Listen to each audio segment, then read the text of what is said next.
The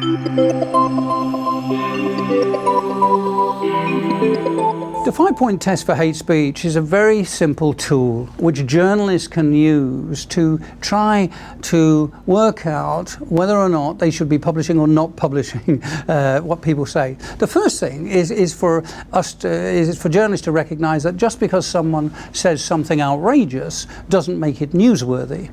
And so therefore we have to analyze the speech, and you can do that very simply. First of all, you have to look at what is the status of the speaker.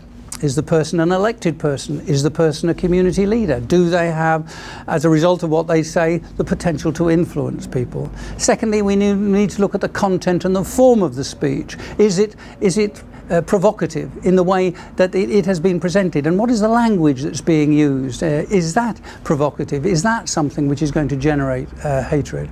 Thirdly, we have to look at what is the intention of the speaker. Is it the intention of the speaker to generate intense hatred or to incite violence? Both of these are unacceptable, so journalists have to look at it.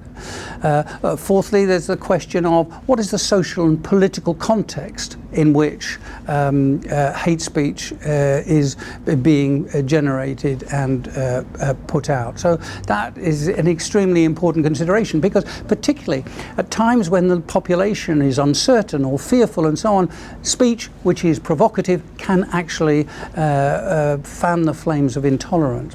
And fifthly, there's the question of the reach of the speech. Is it just a conversation between me and you? That's not hate speech.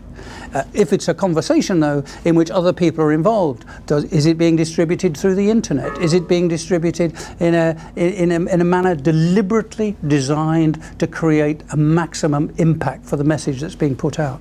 These are sort of very practical ways in which a journalist can evaluate, should I use that speech? Should I use that language? Should I use that picture? If journalists apply this test, it's a very simple test, they can quickly decide whether or not to use the material.